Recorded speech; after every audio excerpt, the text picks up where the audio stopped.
tungkol sa vaccine and vaccination na nagaganap ngayon po sa ating lungsod. Mga kasama, mga kaibigan, kaprobinsyano, kaprobinsyana, nais ko pong ipakilala sa inyo si Attorney Edwin L. D. Matatak, MD, Director ng Ospital ng Muntinlupa. Magandang gabi, Doc. Magandang gabi, Attorney Garing. Maraming salamat sa paunlak, no, sa akin dito. Isang natutuwa at ako ay nakarating ako dito sa iyong G-Spot Pink Facebook Live. No? So magandang gabi sa lahat na nakikinig at nanonood dito sa Pink Spot. No? Alam ko naman ito yung talagang magaling na angkor, no? Attorney Biyong Garing, ang probinsyanong mangyan. Maraming salamat, Attorney. Salamat po, Doc. Kami ang higit na dapat magpasalamat sa iyo sapagkat pinaunlakan mo ang aming paanyaya.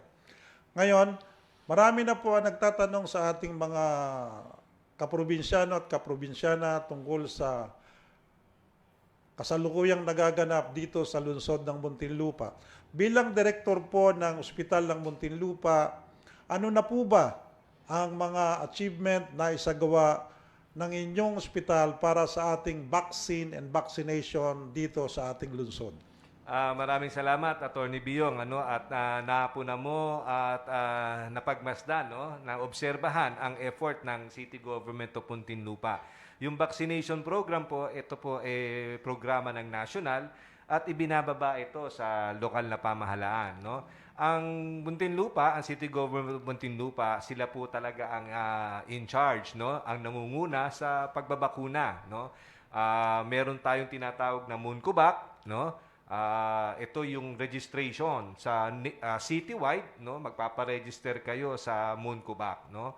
Ang Muntinlupa sa ngayon nagsimula kasi tayo prioridad, no, ng DOH guidelines po nila. Nagkataon A1, ito po yung mga frontliner, ito po yung mga doktor at mga nurses. Iyon po ang kadahilanan kung bakit ang ospital ng Muntinlupa ang kauna-unahan na nabigyan ng bakuna sa City Government of Muntinlupa. Pinangunahan po ito ng ospital ng Muntinlupa. Doc, meron ako mga nababasa sa Facebook na hindi raw pwede ang walk-in. Ano po ba ang ibig sabihin ng hindi pwede ang walk-in para magpabakuna? Apo. Yung nabanggit ko, Attorney, no, meron para maging maganda ang proseso, no, meron tayong pre-registration, no, yung sa Moonkubak nga. Kailangan ang mga mamamayan ng Muntinlupa ay magrehistro lang ho doon at merong mga hotline po yan. Tatawagan po kayo ng mga staff po ng empleyado ng City Government Muntinlupa. Tatawagan, bibigyan ng schedule. Now, meron po silang inalat na numero para doon sa talagang registration. No, mahirap po kasi, alam niyo naman po, ang goal ho natin, ang layunin po ay mabakuna para totally mawala na po ang pandemya. Kung magkakagulo ang mga tao at magsama-sama at dadagsain, medyo mas mahirap na didefeat ang purpose. So para sa maayos na pamamaraan ng pagbabakuna, ginawa ng City Government ng Muntinlupa magkaroon ng pre-registration at wala pong walk-in. Pero yung walk-in po, meron kasi kung minsan no-show doon sa mga nakaregister, pwede magkaroon ng pagkakataon. Pero just the same, para sa mga walk-in po, meron din proseso po ang Moonkubak, ang City Government Muntinlupa. Mangyari lang po na magpunta kayo doon sa website ng Muntinlupa. Sa Ospital ng Muntinlupa naman, nung una nating rollout, no, bukod sa frontliner, nabigyan din tayo ng pagkakataon na mabigyan din ng bakuna yung mga sumusunod na mga priority, yung A2 at A3. Tumutulong pa ang Ospital ng Muntinlupa sa City Government Muntinlupa. Ito po effort, pagtutulong-tulungan, collaboration, hindi lang ng iisa, kundi ng halos lahat. Dapat pagsamasamahin po natin ang effort natin para magtagumpay po tayo sa layunin natin mabakunahan ng lahat. So, Doc, ang ibig sabihin, hindi natin ini-encourage ang walk-in. Ngayon, kung nagkaroon ng walk-in, ang tawag natin doon ay parang chance passenger na magkakaroon lang sila ng pagkakataong mabakunahan kung walk-in sila, kung may mga naka-pre-register na hindi na dumating. So mga kababayan, sana po bago tayo talagang magpabakuna, mag-register po tayo doon sa Moonkubak sapagkat hindi rin po maganda kung kayo ay i-consider na walk-in na parang chance passenger sapagkat paano po kung walang maging bakante. So, sayang po ang inyong effort. Kaya dapat ay magparehistro na muna kayo bago kayo magsadya sa lugar kung saan kayo gustong magpabakuna. Doc, nakakasiguro na ba na kapag ang isang tao ay nabakunahan, nagkaroon ng first dose at second dose ay siya ay ligtas na sa COVID-19 na sakit na ito? Apo. Ito pong mga bakunang ito po ay napag-aralan, no? Merong mga kanya-kanyang guidelines po 'yan, yung first dose interval at second dose, no? Kaya sinabing first dose, ito po yung initial, second dose parang booster. At meron din namang isang bakuna na isang shot lang. So ano ibig sabihin nito? Pag sinabing first dose at second dose booster, ang layunin po nun, ibig sabihin po nun protektado na po kayo. Pero gaya ng nababanggit ng lahat, hindi pa ganun tapos talaga ang ating pag-aaral, no?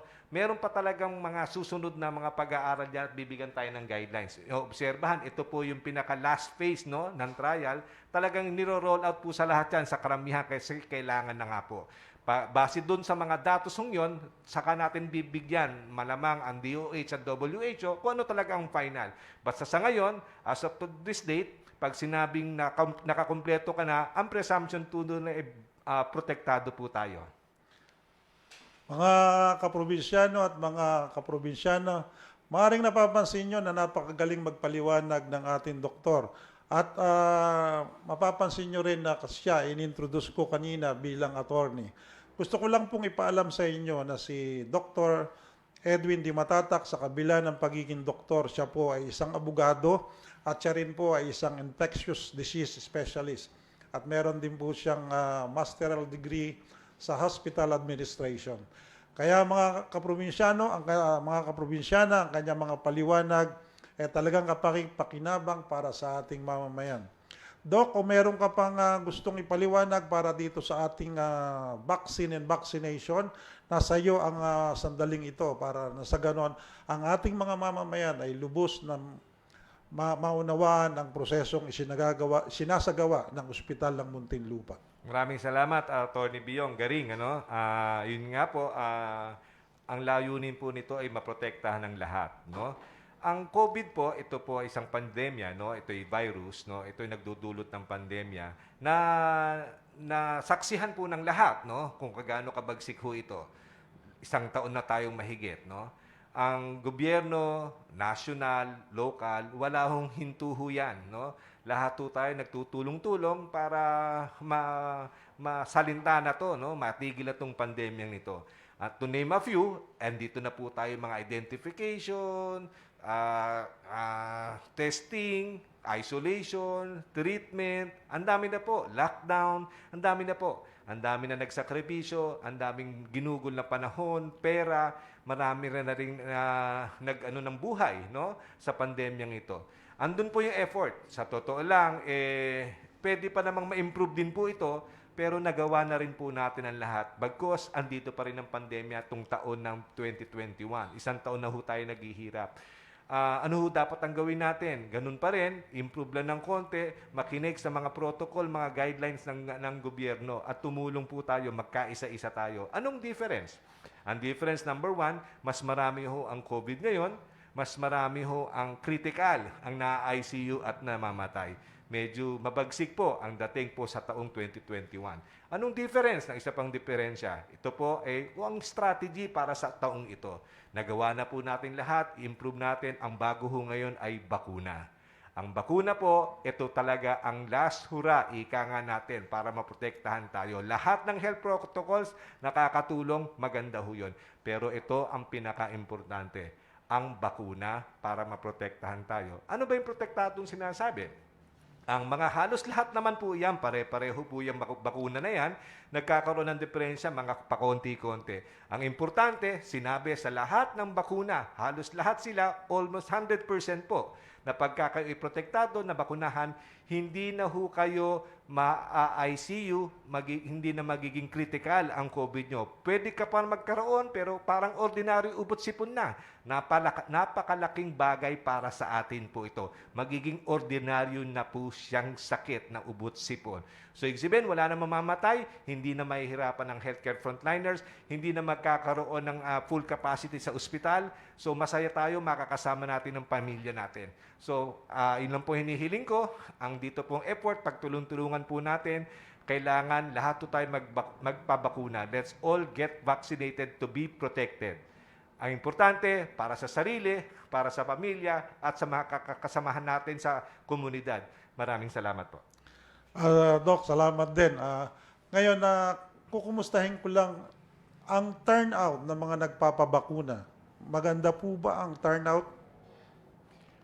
Kung mapapansin mo, attorney, no, last year, alam mo naman, mga pangit naman banggitin, ano, ang mga maraming bumabati ko sa gobyerno, pero I'm telling you, mahirap po ang mag-run ng government, no? Mahirap po. Nung una, sinasabi nila, asa na ang bakuna, ang tagal ng bakuna. Ngayon, andito na ang bakuna. Sa totoo lang, yung mga first few months natin, first few weeks, mapapansin po natin na pangit po ang turnout, no? Nagkaroon tayo mga survey, no? Survey, mga online na survey kung sino magpapabakuna. Hindi lang naman sa Muntinlupa to, halos lahat po ng lugar dito sa ating bansa, no? Kokonti, medyo hindi ganun kalaki ang gusto magpabakuna. Kaya nga po, doble ang effort po natin. Isa ang ospital ng Muntinlupa para makampanya po itong pagbabakunang ito. In fact, Kuya Biong, Atty. Garing, nagkaroon po tayo ng mga motorcade, no? Katulong natin dito ang masoneria, ang Muntinlupa City Masonic Lodge 414. Tumutulong ang Muntinlupa City Masonic Lodge 414 sa ospital ng Muntinlupa para mapalawig ang kaalaman sa pagbabakuna. Nung Tuesday at saka nung Friday last week nag-motorcade para lumakas ang paliwanag at para maengganyo ang mga tao para magpabakuna. So, maganda po ang naging resulta nitong ating mga campaign na to, no? Sa ospital ng Muntinlupa, nauna po ay ang Sinovac, pinangunahan po ng inyong lingkod. Nagkataon sa Muntinlupa, unang healthcare frontliner, unang ospital. So, ang inyong lingkod po ang kauna-unahan na bakunahan. The first Muntinlupeño to be vaccinated. Sinovac po ang aking natanggap, no? A total of 750 na ang nabigay sa ospital ng Muntinlupa na Sinovac. At nasundan pa ito ng Astra. Ang Astra naman, para sa pinalawig na nila, no?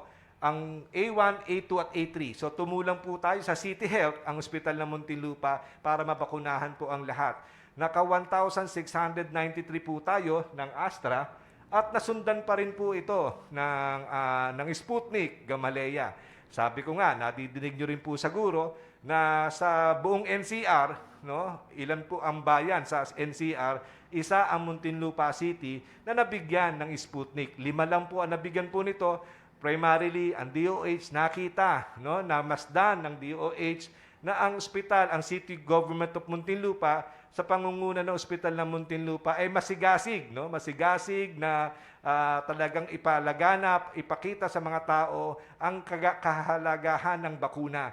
Kaya nung nabigyan po tayo, nakapagbakuna ho tayo ng 1,500 po na Sputnik. So overall, sa ngayon is mga almost 4,000 na po ang nabakunahan ng ospital ng Muntinlupa para sa mga first dose. Lahat ho ito may second dose. Ibig sabihin, natapos na namin ang second dose ng Sinovac. Next week, yung ating Gamaleya at susunod sa Hunyo, yung Astra naman. So lumalabas, halos 8,000 na po ng vaccine doses ang mapapabigay ng ospital ng Muntinlupa. Samantalahin ko na, Atty. Garing, no? Pinasasalamatan ko ang lahat ng kabuuan ng empleyado ng ospital ng Muntinlupa. Nakita ko po, namasdan ko, na talagang sila po ay puso, malasakit po at sakripisyo po ang ibinibigay nila para sa ospital ng Muntinlupa para makamit ang ating layunin na mabakunahan ng lahat. Ito ay hindi para sa amin lang, ito ay para sa lahat sa buong bayan. Maraming salamat, Atty. Garing. Shout out po para sa lahat ng kawani ng ospital ng Muntinlupa. Doc, samantalahin na rin natin ang pagkakataong ito. Maaaring yung ibang mga kababayan natin, baka iniisip nila, kaya sila nagdadalawang isip, na magpabakuna, ay iniisip nilang ito ay may bayad. Siguro, Doc, manawagan ka sa kanila at ikaw magpaliwanag kung ito ba ay may bayad o wala. Okay, Atty. Garing, maraming salamat sa pagkakataon para sa ating mga nakikinig sa G. Ping Spot, no? At sa mga taga Muntinlupa at sa lahat ng mga nakikinig, no? Ang bakunang pong ito ay programa po ng national government, no? Ibababa ito sa local government. So sa ngayon, yung mga naunang bakuna up to this day, ito po ay galing sa national government.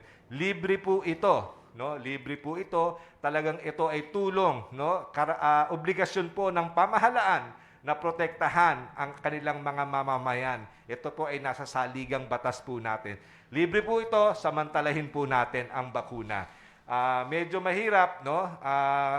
May pipila ng konti, pero ito ay para sa inyo. Isipin mo na lang marami ang ginugulho dito, panahon, oras, pera, no? Samantalahin po natin. Ilang po, Tony Garing.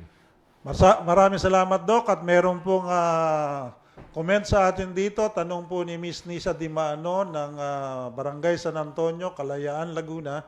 Paano daw po maiingganya mga senior citizen na magpabakuna? Yun nga po, ang numero uno, sasabihin natin ang dahilan kung bakit kailangang bakunahan at ito ang mga benepisyo ho nito o magiging anong proteksyon may bibigay po sa atin. Ang pangalawa, talaga naman nga po, ang pusong Pilipino, gusto ho natin lagi tayong magkakasama, mga pamilya.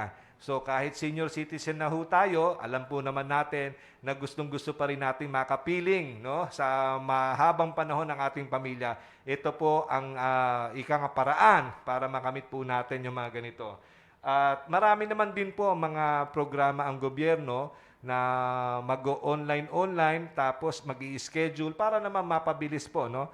Sa Ospital ng Muntinlupa po, nagkaroon po tayo diyan ng malaking bus, no, vaccination bus. Ito ay pinahiram ng ating mga kaibigan, no. Marami ho talaga, nagpapasalamat ako, maraming tumutulong sa Ospital ng Muntinlupa. Ito po ay pagsasama-samang effort ng gobyerno at ang private citizen para sa inyo po, samantalahin po natin, no?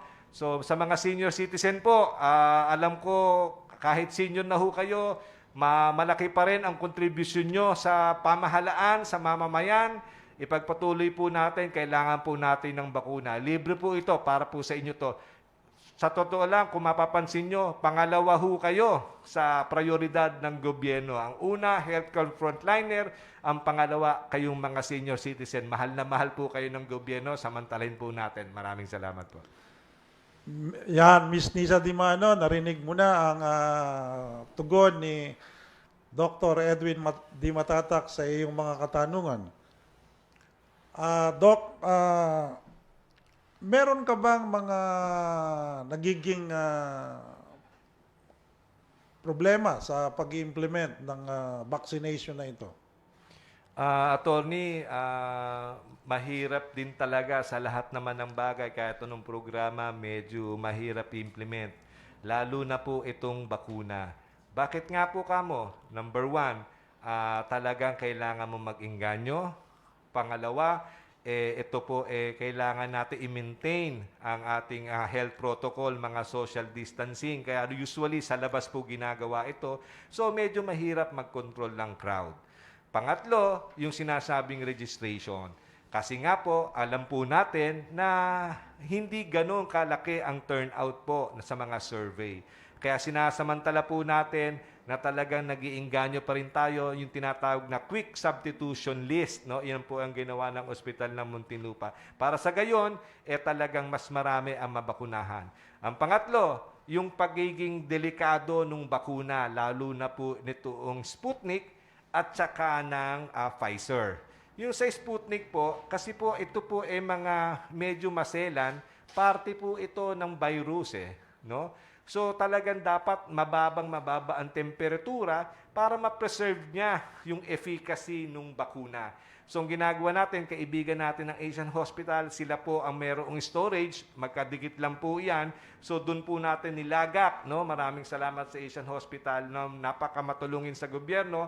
Doon po natin nilagak. So from time to time, pupunta ang ating staff po sa Ospital ng Muntinlupa sa Asian para makuha po itong bakuna. Pag nakuha mo na yung bakuna, nasa Ospital ng Muntinlupa, kailangan makonsume mo yan ng within 2 hours. So meaning, kung 20 ng 40 ng 40 isang batch ng kuha, so less than 2 hours dapat ubos mo na yung 40 at kukuha ka na naman. So talagang medyo mainit, kailangan may sasakyan, pabalik-balik yun. Siguro mga nakalimang balik. So medyo mahirap, pero napansin ko naman sa mga aking empleyado, talaga namang masaya ho silang nakakatulong. Nakita ko ang effort, kahit pagod na pagod, yung huling araw po namin nung nung kabilang Lunes, 515 ang nabakunahan namin ng Sputnik. Talagang hanggat naandyan, may nag-iintay, babakunahan po namin, no? So, yun lang po. Medyo mahirap, pero tutuloy po natin ito. Kahit anong hirap, kailangan gampanan natin ang obligasyon. Passion po natin to. Laging binabanggit ko, napakasarap po. Isang karangalan po ang maglingkod sa bayan. Narinig nyo naman mga kaprobinsyano at kaprobinsyana. Ngayon, Doc, yung sinasabi mong 2 hours na dapat makonsume mga bakuna mula sa storage, ito yung naririnig ko, ito po ba yung tinatawag na window hour? Parang ganoon. May tinatawag din, attorney, na cold chain, no? Ibig sabihin, from the manufacturer, dumating sa airport, dumating sa main storage, sa DOH, at saka dun sa vaccination area, at dun sa mga special unit ng vaccination. Yun ang tinatawag na cold chain. Ang mas maigsing chain, mas maganda. Para ma-preserve nga po yung oras. Meron kaming lalagyan yan, from Asian to Osmond. Pabigay din po ito ng gobyerno. Meron hong thermometer ho doon para talagang oras-oras, minuto nakikita ho natin na nami-maintain yung required temperature.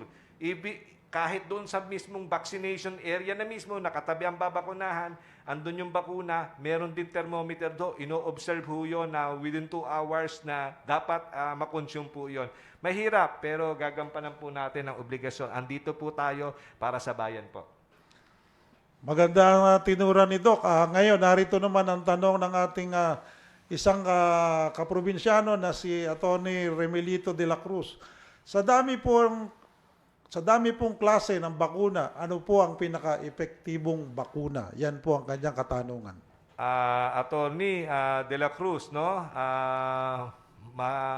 Kinagagala ko at ikaw nakikinig sa programa ng probinsyanong mangyan, no? Ang lahat po ng bakuna, lahat ho yan ay maganda. Lahat ho yan ay dumaan sa masusing pag-aaral. Lahat po yan ay na-approve ng FDA. Ano ibig sabihin nun? Ibig sabihin yan, lahat ho yan ay beneficial para sa mga mamamayan. Ito to ay safe para sa mamamayan. So lahat po sa akin pare-pareho. Magkakaroon ng konting diferensya ho yan, pa konti-konti, pero importante ho, lahat ho sila na-approve, safe, at kailangan natin tanggapin para sa mga mamamayan nakikinig. Nagkataon lang kasi po na may mga logistics issues yan, no? Nanggagaling sa abroad. So hindi ganun dagsa ang dating at hindi sabay-sabay. No? Kasi nga, yung iba maseselan. So, ang payo ko sa mga nakikinig at sa lahat ng mamamayan, no? The best vaccine will be the vaccine available. Kung ano yung nasa tabi mo na, yun po ang pinaka-the best. So, sa atin po, wag na po tayo mamili kung anong naandyan, naka-schedule na, grab the opportunity. Mas mahirap, ako napapansin ko, may mga tao na namimili. Okay naman po ang mamili. Inaaral din po nila yan, pero hindi naman sa yung tsansa, no? Nang darating yung pinili mo, hindi ho tayo nakakasiguro. So, ibig sabihin, yung paghihintay mong yon, wag naman po sana, mahirap magbaka sakali. Pandemya po ito. Kailangan po, sabi nga, the soonest possible, kailangan mabakunahan ang karamihan. In fact, 70% to at least to achieve yung herd immunity. So sa mga nakikinig, magpabakuna ho, lahat ho yan safe, lahat ho yan pwede po sa atin, kaya inalaw po ng gobyerno. Maraming salamat po. Napakaganda ng katanungan ni Atty. De la Cruz. Palakpakan po natin siya.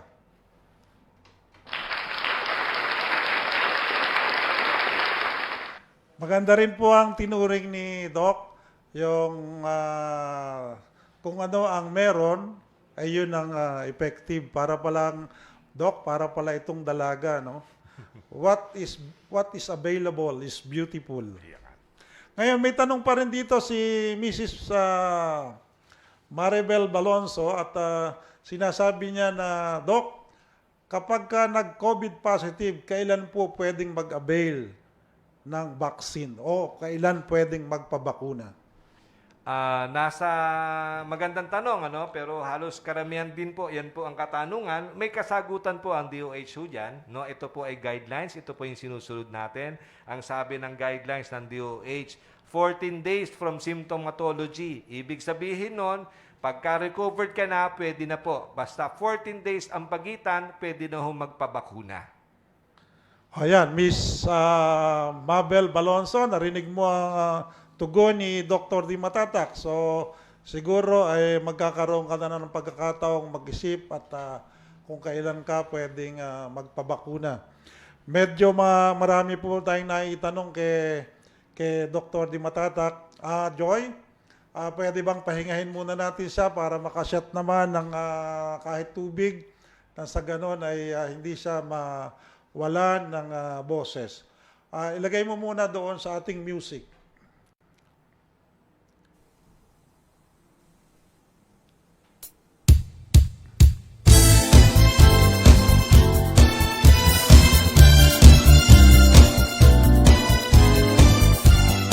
Medyo nagiging masyadong seryoso, Dok, kaya bibigyan natin ang ating mga nakikinig.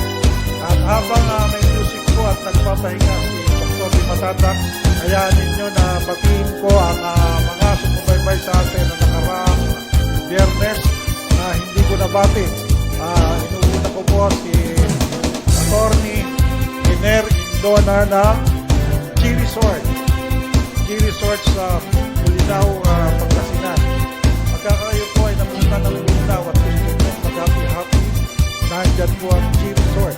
Yan po ay pag-aari ni Atty. Iner Indona. Masasabihin nyo lang po pangalan ni Atty. Garing, probinsya ng Mangyan, at kayo po ay mabibigyan ng discount dyan.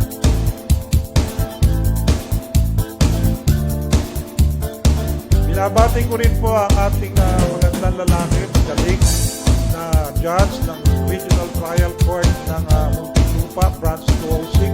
Ang aking pong kababayan, si Judge Kiner Gito. Siya po ay hindi lamang judge, kundi siya po ay isang profesor ng batas. At siya po ay profesor ng political law. Magandang hapon, Judge Gito. Sana ay nasa mabuti ng kalagayan at ligtas sa anumang karamdaman.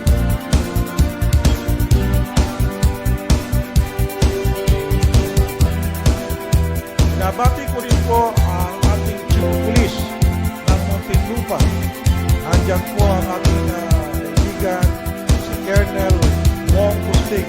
Magandang hapon po sa inyo, Colonel. At sana nasa mabuti kang kalagayan.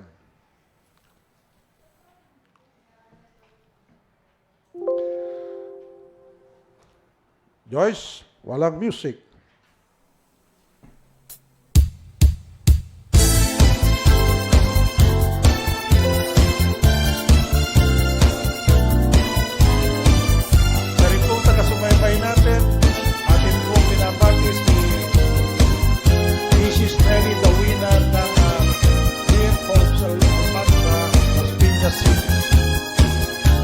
At ito rin po ang ating isang taga-subaybay, taga-Bureau of Fisheries and Aquatic Resources, si Miss Alita Suaves.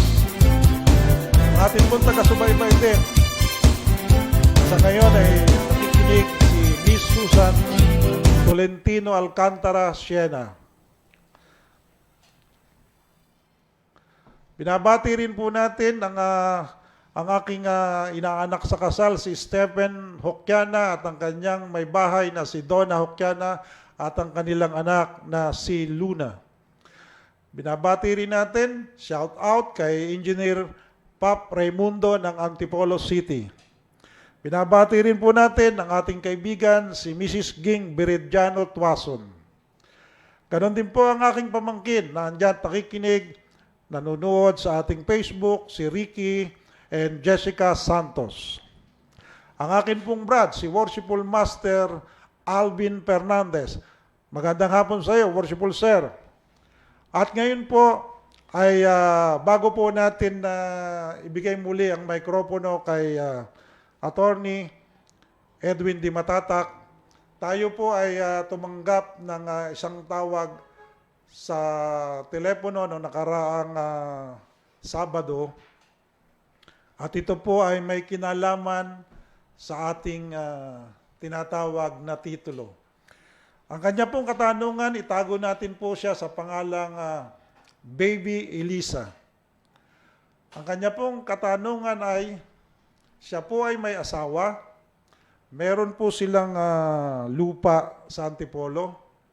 Ang kanya pong asawa ay isang British. So, ang titulo ng lupa ay nakalagay sa pangalan niya, married to British. So, 2019 po namatay ang kanyang asawa at pinaplano niya na ibenta ang kanyang lupa. Sinabi po sa kanya ng real estate broker, kinakailangan daw siyang mag-extra judicial settlement muna bago niya maibenta. So, ibinigay niya po sa atin ang kanyang katanungan. Ito po ang tugon ng probinsyanong mangyan, no? Sapagkat ang lupain pong 'yon ay nabili mo bilang isang Pilipina at nakalagay sa titulo ay sa pangalan mo married to a British citizen. Pagkatapos na ito'y malipat sa pangalan nyo, noong 2019, namatay ang iyong asawa na foreigner. Ang akin pong opinion sa mga bagay na yan, hindi mo na kinakailangan na mag-extrajudicial pa para maibenta ang lupa. Sapagkat ang pagiging married to mo doon sa British ay isa lamang civil, sabi nga, just descriptive of your civil status as married. So, parang tingnan mo ang aking gustong sabihin. Dahil hindi pwedeng magmay-ari ng lupain ang mga foreigner, in short, nung siya ay pumanaw, wala siyang dapat na ipamana sapagkat kailanman ay hindi siya nagmay-ari. So, Baby Elisa, yan ang aking masasabi. Hindi mo kailangan magkaroon ng extrajudicial settlement para maibenta ang lupang yan. Manapay, kahit yan na ibenta mo ngayon, dahil yan ay nasa pangalan mo, maibenta mo yan sapagkat yung pagiging married mo doon sa iyong asawa na British ay descriptive lamang ng iyong civil status. Tanging ikaw lamang ang may-ari niyan sapagkat ang iyong asawa ay isang foreigner. Isang pagkakataon lang ang ibinibigay sa foreigner para siya ay magmay-ari ng lupain dito sa Pilipinas. At yun ay kung mamanahin niya sa kanyang asawa o sa kanyang mga magulang. So dahil hindi naman siya magmamana at siya nga ang pumanaw, so Baby Elisa, ang masasabi ko, pwede mong maibenta yan nang hindi ka nagkakaroon ng extrajudicial settlement. Maraming salamat sa iyong pakikinig. So Joy,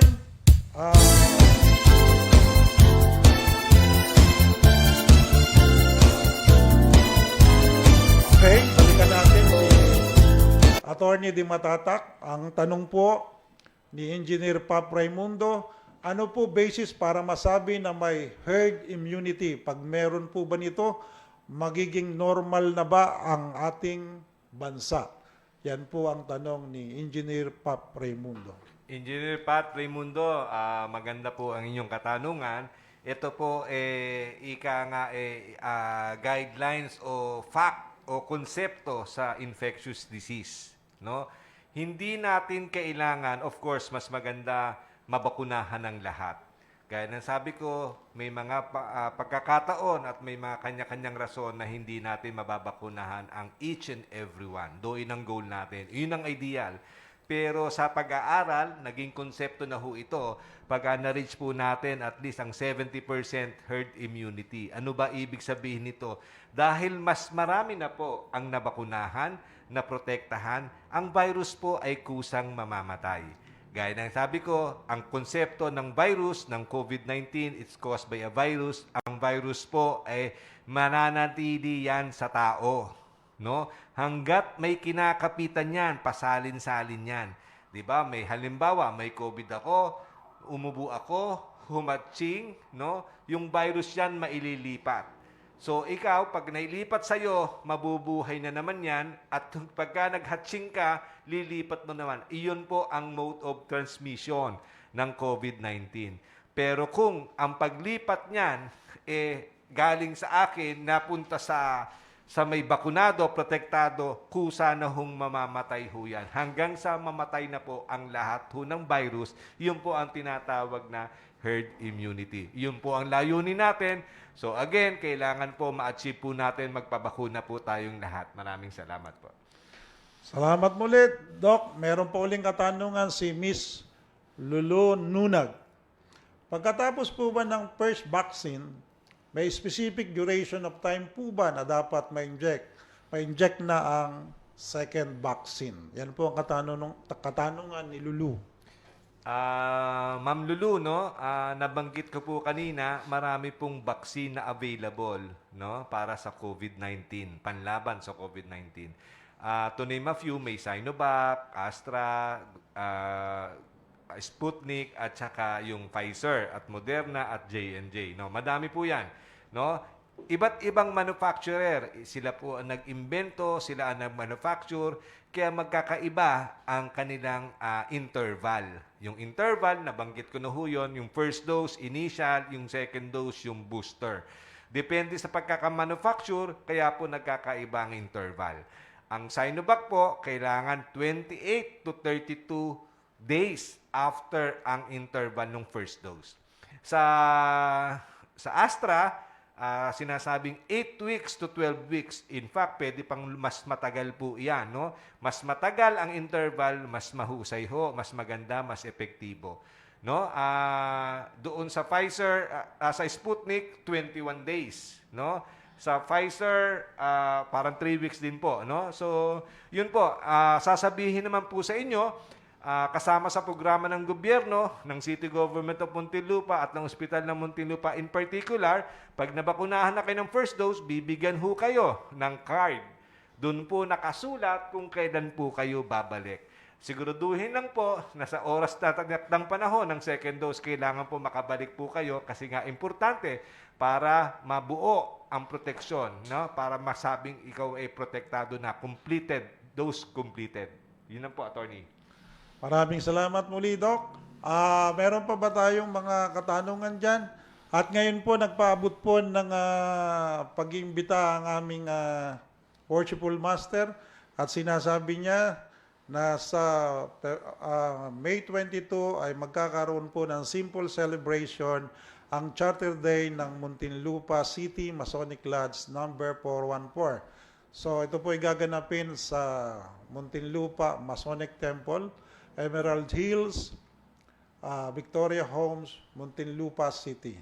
So mga kaibigan, sapagkat ilang minuto na lamang at matatapos na ang ating programa, atin po muli bibigyan ng pagkakataon si Dr. Di Matatak na magbigay na ng kanyang ilang pangungusap para sa pagtatapos ng ating programa. Maraming salamat, Atty. Biong. Bago ko makakalimutan, gusto ko rin pa salamatan ang ating Worshipful Master ng Muntinlupa City Masonic Lodge 414, no? Sa pagsuporta sa programa ng gobyerno at saka ng Ospital ng Muntinlupa in particular. Ang Muntinlupa City Masonic Lodge, nung nabanggit ko kanina, sumama po at nagkaroon tayo ng motorcade, no? Sa inikot natin ang buong Muntinlupa para sa gayon ang mga mamamayan ng Muntinlupa malaman, no? Ang impormasyon ukol sa pagbabakuna. Karapatan po ng bawat mamamayan, no? Pribileho niya magkabakuna, karapatan po din nila, may tinatawag tayong right to information. Kasama ang Ospital ng Muntinlupa, kasama ang Muntinlupa City Masonic Lodge para sa ganung layunin. Obligasyon po natin na pangalagaan ang ating mga mamamayan. Hindi lang sa motorcade, nagsagawa din po ang Muntinlupa City Masonic Lodge ng tinatawag na community pantry noong nakaraang linggo. Ito po ay hindi pang-engganyo o kapalit, no, para sa pagbabakuna. Ito po ay insentibo, no? Gratis po para sa mga tao na nagpabakuna. Maganda po ang layunin, no?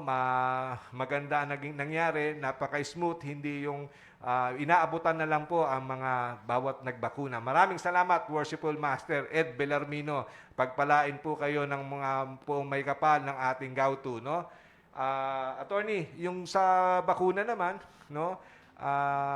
Yung COVID-19 po talaga, ito ay pinakamalupit sa kasaysayan po ng mundo, ang dinanas ng buong mundo, pati po ang ating mahal na bayan na Pilipinas, no? Marami na nagbuwis ng buhay, nasaksihan ko po. Dahil ako nga po ay isang infectious disease, no? Nagpa-practice ako sa Asian Hospital. Nakita ko rin to, ako po rin ang namamahala ng Ospital ng Muntinlupa. Nakita ko yung mga pasyente, nakita ko po ang aking mga empleyado na naghirap, no? At bagkus kahit sila nagkaroon din ng COVID, no, sa pangangalaga habang while doing their job, no, in performance of their duty. Meron din po akong empleyado na nasawi po ang buhay in the performance of duty. Marami na ho nagsakripisyo. Ito po ay pinagtutulungan ng lahat, no, ng national at local. Gusto ko po sana ang lahat ng mamamayan malaman ho ito, masa sa isip, masa puso ang ginagawa po ng gobyerno. Let's all do our share, no? Ito po ay para sa ating lahat. Ito nga po ang sa taon na ito, bukod sa mga health protocol at ginagawang mga programa para to fight this COVID-19, yung bakuna po importante. Ito na ang pinakaiintay po natin. Samantalahin po natin. Pagtutulungan po natin to, mahirap po gawin to para sa isang kawani ng gobyerno, pero ang pagiging kawani ng gobyerno, kahit anong hirap po ito, itutuloy po natin ito dahil ito ang nararapat, ito ang dapat na malasap ng ating mga mamamayan. Maraming salamat po. Doc, meron pang humabol na katanungan mula kay Mrs. Mabel Balonso. When po kaya may schedule ang mga citizens ages 20 to 30 years old? Attorney, meron tayong prioridad, ano? Sabi ko nga, dapat lahat mapabakuna. Kaya ho nagkakaroon ng prioridad dahil nga po logistics issue, no? Hindi lahat sabay-sabay darating, nanggagaling po sa ibang bansa. So may prioridad. A1 frontliner, A2 yung senior citizen, A3 ito po yung mga with comorbidities, yung mga may sakit. Yung A4 po, ito po yung mga essential workers. Baka ito yung tinutukoy po na attorney na ages 21 to essential workers. Tayo na po ang susunod. Wag ho tayong mainip. Ito po ay bibigay din po sa inyo. Ang layunin po ng gobyerno ng lahat, lahat po tayo ay mabigyan ng bakuna. Lahat po tayo ay mahal ng gobyerno para sa atin po ito sa sambayan ng Pilipinas. Meron pa rin pahabol na tanong para kay Dr. Di Matatak, si May Salve ng Paranaque. Pwede po bang magpabaksin sa ibang lugar kung di pa available sa lugar namin? From May Salve ng Paranaque. Again, meron ito po programa ng national government ibinababa sa local government, no? Wala namang sinabi, no, na ito in particular kung anong lugar, no? Ang sinabi lang ng DOH is yung mga priority A1, A2, A3.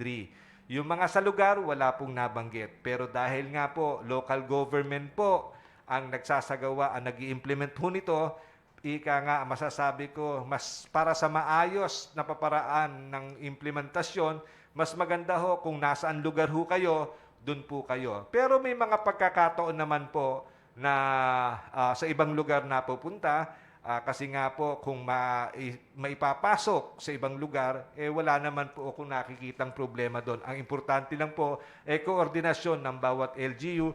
Importante makapag-register para to be counted and to be reported para lahat po, everything else is accounted for. Yun lang po, Attorney. Maraming salamat, Doc, at kami ay iyong napagbigyan at ang mga katanungan ng ating mga kaprobinsyano at kaprobinsyana marahil natugunan natin at nagbigay liwanag sa kanilang kaisipan. Mga kaprobinsyana at mga kaprobinsyana, ang atin pong bakuna ay magsisilbing proteksyon natin laban dito sa COVID-19 na ito. At tayo po ay sama-sama, makiisa. Huwag tayong magdalawang isip upang magpabakuna. Ang local government, ang national government, ang ospital ng Muntinlupa po ay nagsusumikap na tayo dito sa ating lungsod, sa lungsod ng Muntinlupa, ang marangal na lungsod ng Muntinlupa ay inaasahan natin na ang mga mamamayan dito ay magkakaroon ng ligtas na pamayanan laban sa COVID-19. So mga kaprobinsyano, palakpakan po natin si Dr. Di Matatak na nagpaunlak sa ating paanyaya. Wala yata yung palakpak natin.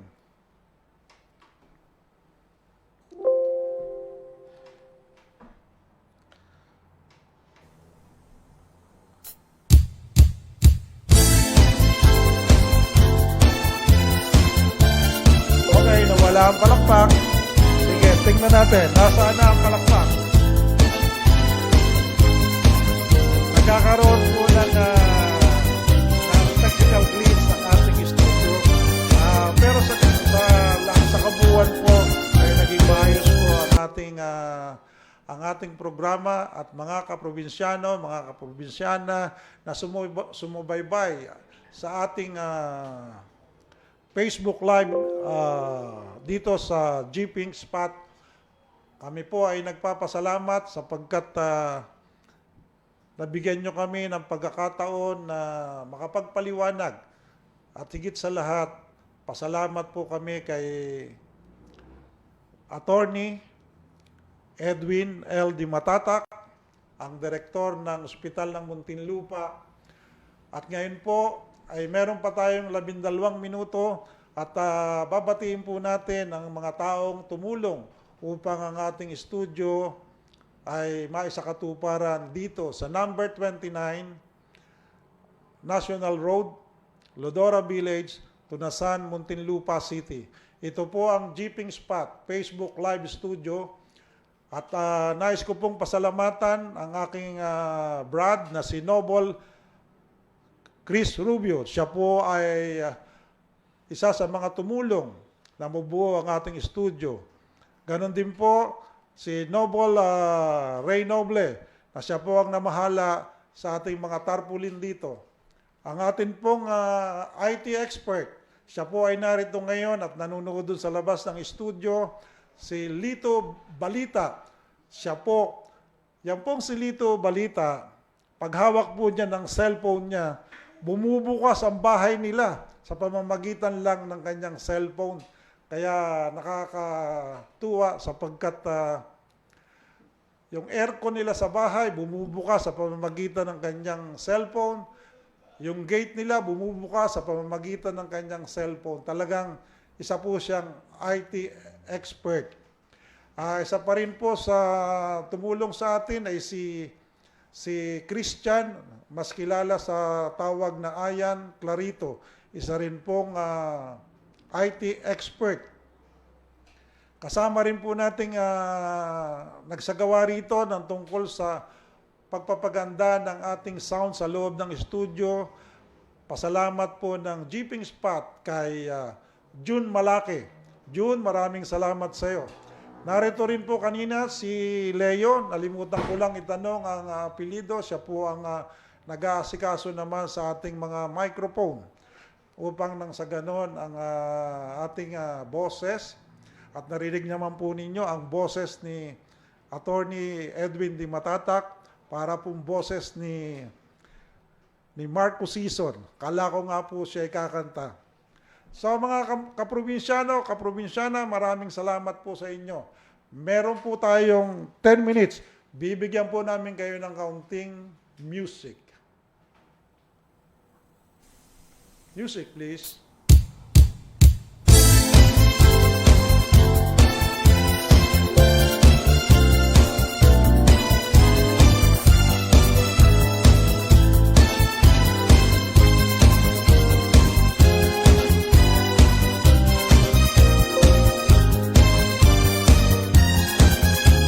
Maraming salamat po muli sa mga tumulong at sa nalalabi po nating ilang sandali ay inuulit namin ang aming pasasalamat. Pagbati rin po ang pinaabot ko sa aking mga kamag-anak sa Nauhan Oriental Mindoro at kanina pa po sinasabi ng aking mga kamag-anak na batiin ko sila.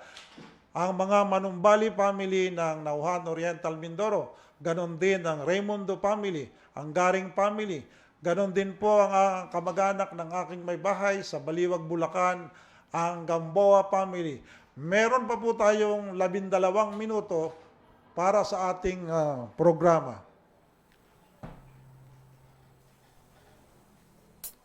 Wala na naman ang music.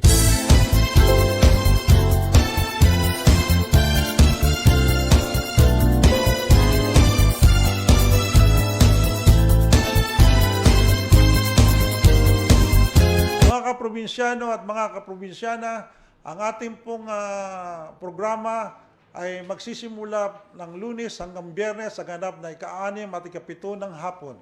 So inaasahan namin ang inyong pagsubaybay. Tayo po ay magsama-sama muli bukas hanggang Biyernes. At inaasahan ko po ang inyong pagla-likes at saka pag-share. Yung hindi pa po nagla-likes, nag-share, please like and share. Mga kaprobinsyana, isa pong karangalan na kayo maging kasama sa programang ito.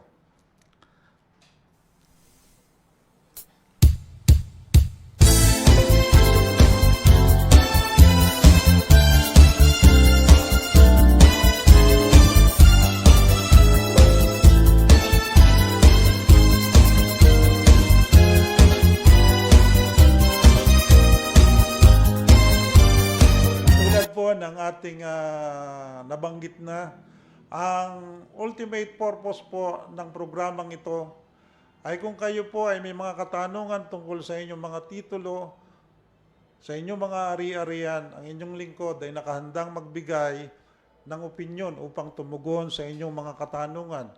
Mangyari lamang po na pwede kayong mag-text sa amin, sumulat dito po sa Jeeping Spot Facebook Live Studio na matatagpuan sa number 29 National Road, Lodora Village, Tunasan, Muntinlupa City.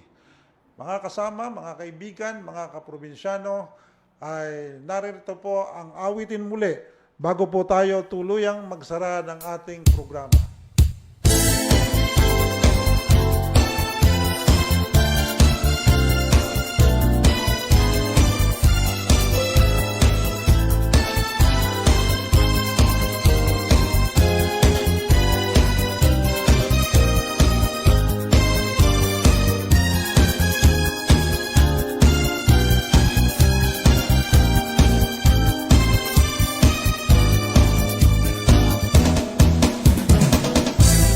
Bati rin po sa aking friend, nandiyan po si Brother Eric Bulyena ng Launglan Lodge number 185. Ganon din po sa aking mga brethren sa Launglan Lodge number 185. Ganon din sa brethren sa Muntinlupa City Masonic Lodge number 414. Maraming salamat po sa inyong pagsubaybay. Ganon din sa ating mga kabrad sa Mabuhay Shriners, lalong-lalo na sa aking klase, sa Gintong Araw, Shrine Club. Ganon din sa aking mga klase sa FEU Law Batch 1991, AGMA Batch 1974. Ang ibig sabihin po ng AGMA ay Agustin Gutierrez Memorial Academy, matatagpuan sa Nauhan, Oriental, Mindoro. Sa akin pong LRA Family, Land Registration Authority, binabati po namin ang aming masipag na administrator, Honorable Renato D. Bermejo, at ang aming Deputy Administrator, Attorney Bob Leiritana. Sa mga sumusuporta po at sponsor ng programang ito, lalong-lalo na ang Regal Pest Control, Silgar Trading, ay nagpapasalamat po kaming lahat. Ngayon po ay nagtatapos ang ating programa, mga kasama at mga kaibigan, kaprobinsyano at kaprobinsyana. Maraming salamat po sa inyong lahat. Muli po sa ating pagkikita bukas sa ganitong oras din dito sa Jeeping Spot Facebook Live Studio. Ito po ang inyong lingkod, Attorney Silverio Biong R. Garing, ang probinsyanong Malayan. Maraming salamat po.